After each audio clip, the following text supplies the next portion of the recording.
بسم الله الرحمن الرحيم الحمد لله رب العالمين والصلاة والسلام على رسول الله وعلى آله وصحبه أجمعين. Surah Takathur was revealed in Makkah. Now the reason for revelation, there are two stories that were mentioned.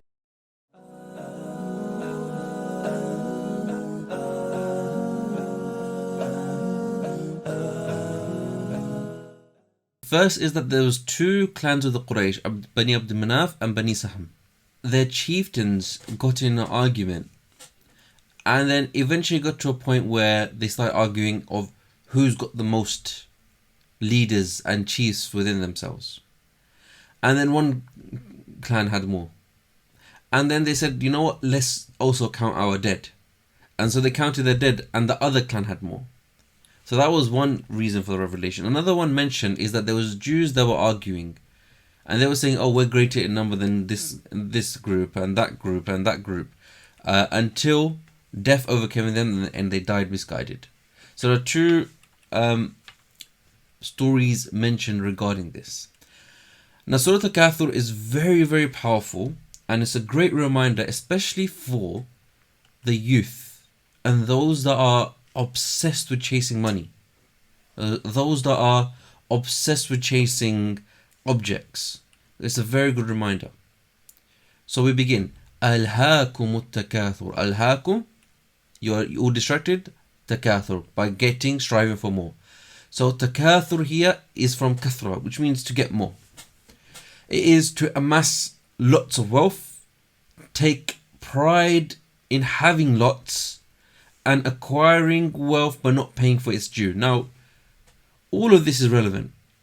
People are chasing money. They want to become a millionaire. When they become a millionaire, they want to have 10 million pounds, and then they want to have 100 million pounds. Then they want to become a billionaire. You will always want more. And there's a hadith that ties in very nicely to this as well, which we'll get to shortly. There are people that are constantly chasing for wealth, and know that the chase for wealth, if you continuously chase wealth, then know that chase is not going to end. If you have that mindset, it's not going to end. And you see many people that are famous, and they will admit this, that once they reach their goal, they're like, okay, I'm here now I want more. There are other people that take pride in the materials, whether that be their cars, whether that be their houses, whether that be their clothing, their items that they have. They get so obsessed with it that if a little dent occurs, it's the end of the world. But when it comes to the spiritual aspect of our hearts and our souls, if a dent comes in that, they could not care less. One thing Allah is reminding of is your priorities. What is your priority? And others would amass wealth. They get lots and lots of wealth, but they wouldn't pay their dues. I.e., they wouldn't pay their zakah. They wouldn't give to charity. They wouldn't help other people with their wealth. And then we continue. حَتَّى زُرْتُمُ الْمَقَابِرِ. So they keep chasing wealth until they reach their graves. I.e., they died and that's it. That's the only thing that stopped them from trying to get more and more and more.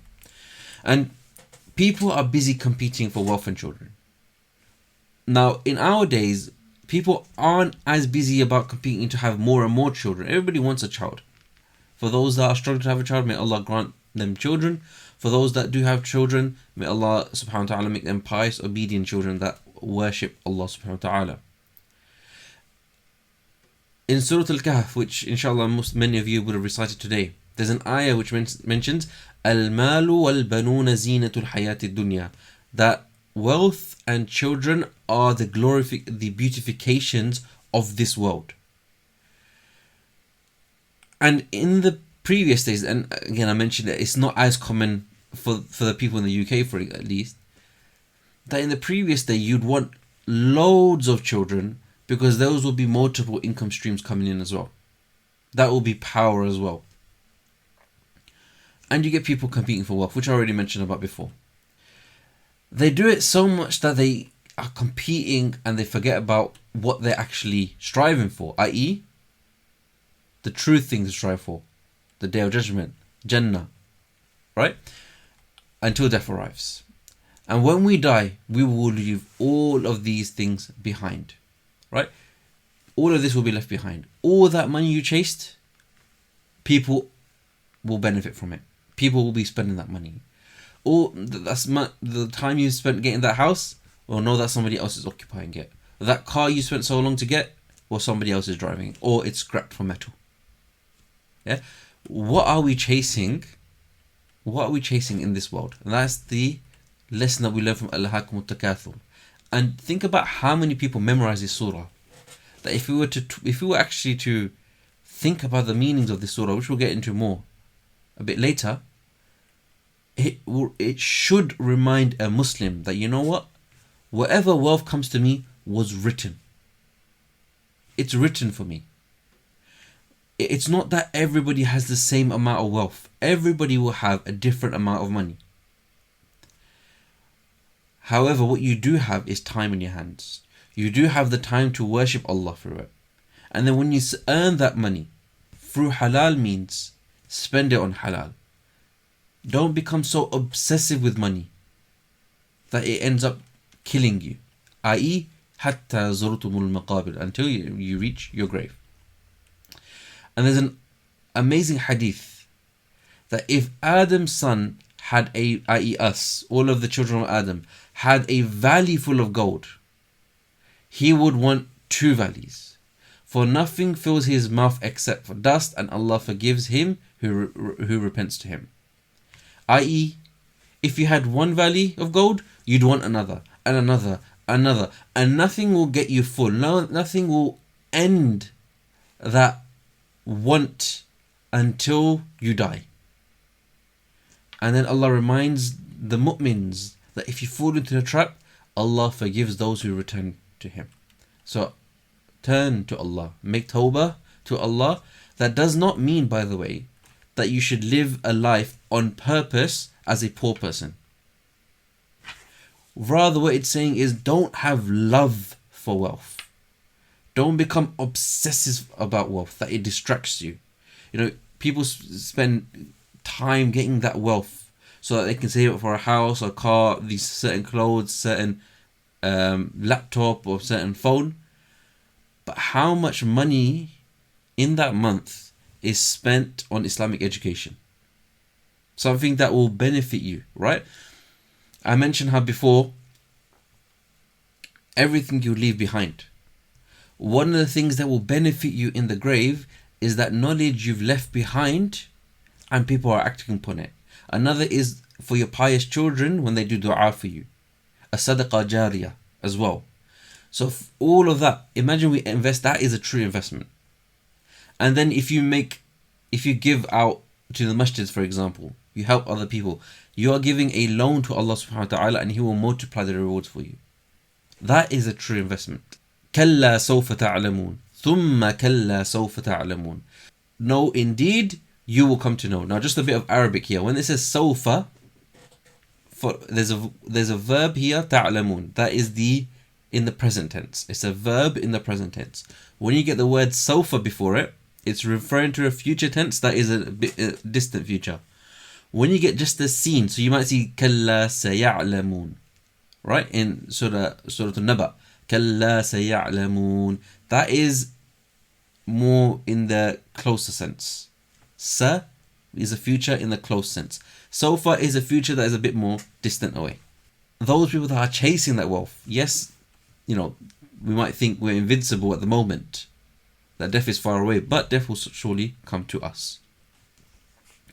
كَلَّا لَوْ تَعْلَمُونَ عِلْمَ الْيَقِينِ. If only you knew the certain reality. If only you knew the certain reality. Now here, this is referring to the Day of Judgment, i.e., know that you will ultimately be accountable to Allah subhanahu wa ta'ala. And on that day, we will be asked about everything. If you knew of its reality, you would not have engrossed in mutual competition of worldly goods and taken pride due to its abundance.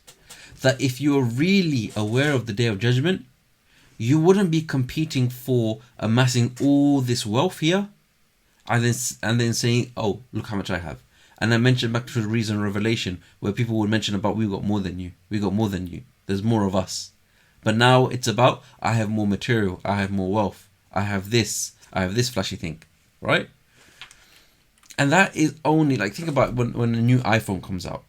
That new iPhone is only amazing until you get it, you use it, and then when the new iPhone comes out, that old iPhone becomes worthless. Right? Think about that reality. That you always just want to move on. لَتَرَوُنَّ الْجَحِيمِ ثُمَّ لَتَرَوُنَّهَا عَيْنَ الْيَقِينِ. And then Allah reminds us that we will all see Jahannam. Now, on the Day of Judgment, every single human and jinn will see the fire of Jahannam. We will all see Jahannam. Not everybody will see Jannah. To see Jannah, it is a blessing. To see Jahannam, it is a warning. That for the disbelievers, this is where you're going to end up. For the believers, it's about this is where you could have gone. But by worshipping Allah, this is where you're going to go. And some believers will start off in Jahannam to get cleared off. May Allah protect us from that. لَتَرَوُنَّهَا عَيْنِ الْيَقِينِ. That you will definitely see it with your eyes. And on the judgment, some of the fire will appear like a long neck. And it will have 2 eyes and 2 ears, 2 eyes which you can see with, 2 ears which you can hear with, and a tongue in which you can speak. And it will say, I am the one that has been left in charge of 3 people, or 3 groups of people.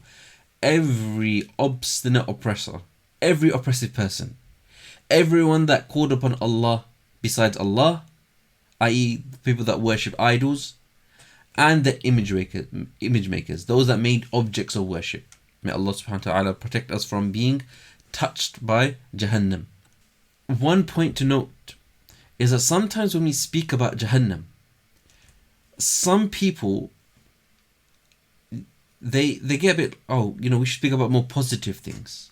We should speak about Jannah, we should speak about Allah's mercy. There's a balance that we hope for Allah's forgiveness, but we fear Allah's punishment. And think about society. Society is run by hope and fear. That you hope to become successful, but you fear committing a crime. Fear of crimes, fear of sins is what keeps you in check. It's what keeps you in check. And that's a good sign, to fear a sin. Because you don't want to not fear a sin. Right? You don't want to be somebody that says, I look forward to hell. Astaghfirullah, na'udhu billah min dhalik. May Allah protect us from having that kind of thought. So we're going to have a balance. Even when it comes to our children, right? Depending on their age, we need to make them aware that there's certain consequences of the actions as well. Just like when they're teaching them and we give them a telling off for certain things. In Islam, there are also consequences of certain actions. The pen has been lifted for the kids that haven't reached puberty, because they're going to make the mistakes, right? And if they make a sin, that goes on to the parent. Because the parent is responsible for the upbringing, the tarbiyah of that child. Once they've hit bulugh, once they've hit puberty, and that will vary between every single child, that is when they are now accountable. So for a male, when he has a wet dream, for a female, when she starts her monthly cycle, that is when they are now accountable. And that is when they have to pray the salah, they have to fast, except zakah comes applicable here. All of their duties become obligatory from that point. That is not the time to then start educating them. The education should start before. When do you revise for exam? Do you revise for exam in the exam? No, of course not. You revise in advance. So everything prior to that, from the age of 7, you should get the children to start praying some salah. By the age of 10, they should be praying all five salah. Whether they've hit puberty or not, they should be praying all 5 salah. And that is what the Prophet ﷺ has taught us to teach our children. Then we get to the last ayah. ثُمَّ لَتُسْأَلُنَّ يَوْمَئِذٍ عَنِ النَّعِيمِ. What an amazing way to end the ayah. That Allah says, on that day, you will be asked about the pleasure. Everything you received, you'll be asked about. Every money you received, you'll be asked about, and what you spent it on. And there's a hadith here that لا تزول قدم عبد يوم القيامة حتى يسأل. The feet of the slave of Allah, i.e. nobody's feet will move until he is asked about certain things. And there are 5 things that are mentioned here. عن عمره فيما أفناه, his life and what he did with it. وعن علمه فيما فعل, his knowledge and what he did with it. وعن ماله من أين اكتسبه, his wealth, how he earned it. وفيما أنفقه, and how he spent it. وعن جسمه فيما أبلاه, his body and what he did to wear it out. Now if you go through these things, right? If you ask somebody, what have you accomplished in life? And imagine that. You ask a 60, 70, 80-year-old, what have you accomplished in life? Or you ask a 20, 30, 40-year-old, what do you want to accomplish in life? What will the answer be? 9 out of 10 times it'll be, I want to have a successful career, I want to have this many children, I want to have grandchildren, and I want to retire peacefully. In the world, when it comes to your religion, right, this isn't the time for retirement for us. Retirement is Jannah. Jannah is your pension. Jannah is your retirement. So if I was to ask you what path you're going towards, where is that? Right? And I'm not saying don't earn money. You know, some people tend to take this in and think of, oh, you know, you should abandon everything in the world then. You should just focus and to become a person that just isolates themselves and worships Allah. Earning halal money is ibadah. Spending halal money on halal things is ibadah. So we're not saying don't spend money. We're not saying don't get money. What we're saying is don't become obsessive about money, that to a point where you become arrogant. That becomes what you're chasing. Right? His knowledge and what he did with it. So knowledge, seek it. What did you do with it? You can't even say to the person that, you know, oh, you know what? It's better I don't know. Because what did we mention about Surah Al-Fatiha? Ad-Daleen. Those people that just acted and they didn't know. Right? We can't do that. We mentioned about wealth already, and his body. What are you using your body for? You know, you have your nutritional food to keep yourself healthy. You keep active. You go to the gym. But when it comes to ibadah, what are you using your body for? Are you using it to help your parents? Are you using it to help your children, to help their upbringing? Are you using it to go to the masjid? Are you using it for Islam? What are you using your body for? And in summary, lessons that we can learn is the distraction. Don't be distracted by this world. There are tools in this world. Just like when you go abroad, when you travel abroad, you take some money with you. You take a bit extra for provision just in case, and you buy stuff, you leave stuff there. Even the clothes you take is minimal. A believer should be in this world like a traveler. You go, you leave stuff here, and let's say you come back. You earn money, you use the money, you don't become obsessive or distracted by the money. Remember the destroyer of all pleasures, death. Constantly remember this. Visit the graveyard. Recite ayat about death to remind yourself. And it's not something that's depressing, by the way. People that tend to get depressed are people that don't want to really research this kind of stuff or think about it. But when a Muslim thinks about death and the reality, these people don't actually go into depression. Because when they do that, they tend generally close to Allah subhanahu wa ta'ala, and they have hope of Jannah. And a Muslim should have good thoughts about Allah, and they should have the good hope that they will get Jannah. And reflect, because we will be asked about everything. You know, there's narrations mentioned about the Sahaba, what they died with. They had like literally 1 or 2 pots. That's all they had to their name. If I was to die right now, astaghfirullah, I got this microphone, I got this camera, I got this tablet, I got this. And Allah subhanahu wa ta'ala is going to ask me about everything. And what I did with it. So one thing is having it, and another thing is what you're doing with it. So may Allah subhanahu wa ta'ala make us amongst those that are not chasing the dunya. May He make us amongst those that are chasing the akhirah. May He make us amongst those that are not distracted by the world. May He make us amongst those that earn a halal living, spend it on halal, and whatever we spend that on, whatever we get purchase, may that be for the service of Allah subhanahu wa ta'ala.